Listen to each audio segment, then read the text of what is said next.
Hello and welcome to Walk the Talk Show with Waylon Lewis, yours truly, coming to you live from what feels like a very large house in Boulder, Colorado. And I'm here with Sam and Jan of Rhino Cubed. So, in brief, what are, say, the 5 reasons for you two in forming this business that you think are attractive about sort of tiny home living, in your case, storage containers that are outfitted in a very livable way? So maybe number 1. Maybe one thing we can start with is happiness. Okay. Because research shows that the acquisition of stuff doesn't give you happiness. Mm-hmm. What gives you happiness is experiences. So if you're willing to downsize and live in something smaller, then that allows you to spend more time outdoors, to have experiences, you know, go to the Olympics or go to more music venues or whatever that really does bring you happiness. Okay, I love that. Happiness. So it's sort of non-consumerist happiness, experiences first. Right. Yeah, that's often, they talk about that often with more conventional tiny homes, which usually aren't referred to as conventional. They're super weird. But that, you know, the people, suddenly the great outdoors is their living room. Exactly. Right. Yeah. Right. So then let's move on to number 2, which I think pegged as environmental responsibility. So what's environmentally responsible about living in a Rhino Cubed? Probably the single biggest environmentally responsible piece of the Rhino Cube is its sheer size. Because it's small, it doesn't use the kind of resources that would be required of a house. Right. And nothing you ever do with solar power or any other conservation techniques will ever make up for the amount of resources you expend in the beginning. So that's its number 1 thing. Which is almost nothing because you're reusing this container. Right? That's number 2. The container's already recycled. Right. Okay. It's literally you're living in like a giant aluminum can. From an environmental point of view, it's already been manufactured. Yes. It's core tin. Yeah. It's core tin steel. I was just making an analogy. It's like it's already manufactured, so you're just recycling. Absolutely. Really. And it's been abandoned from its original purpose often. And you call this heirloom, which I think is like an environmental aspect too. What do you mean by that? This is definitely an heirloom product. For example, I was saying it's made out of core tin steel. This is a type of steel that typically rusts itself shut. It's used in bridges and things like that. So when it's rusting, it's a form of decay, yes, but it's also a form of protection in core tin. These products are probably a 200-year product. I mean, there's steel on the outside. Wood, all the interior is wood and screws.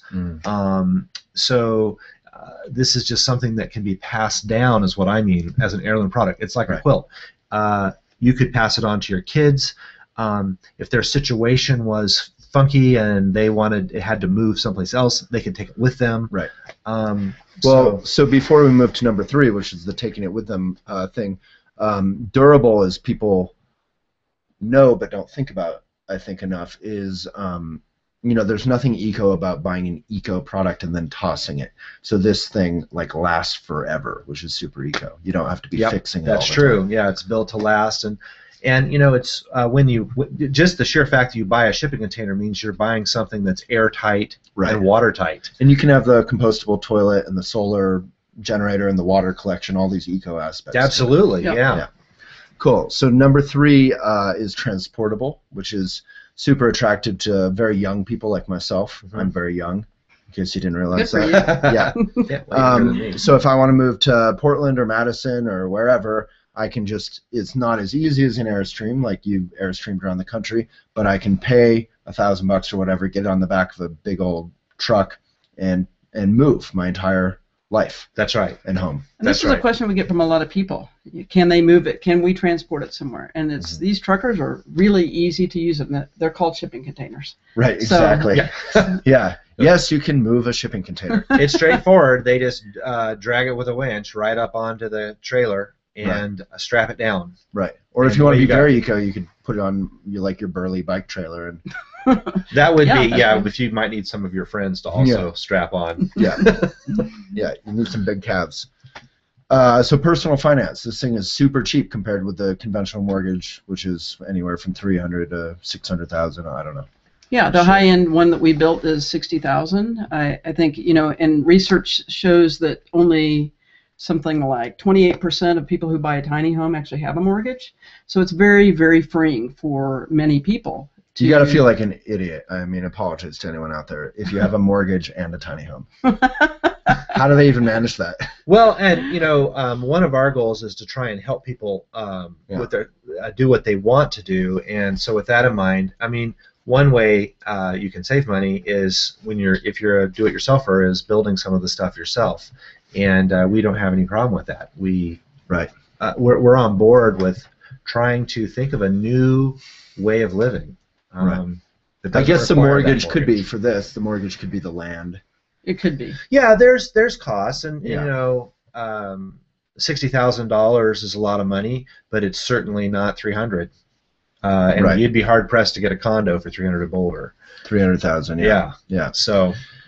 Yeah, and then the final aspect, which I love, is almost nothing to do with this, but to do with the way of life that you've created, which is getting outside. What's that about?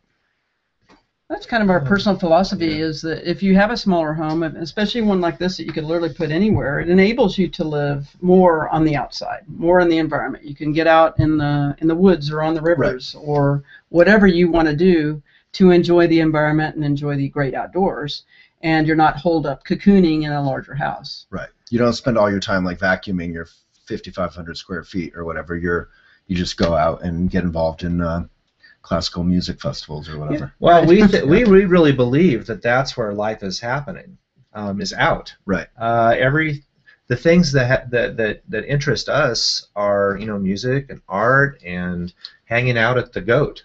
Right. Nice. The cafe. Yeah. Music. Cool.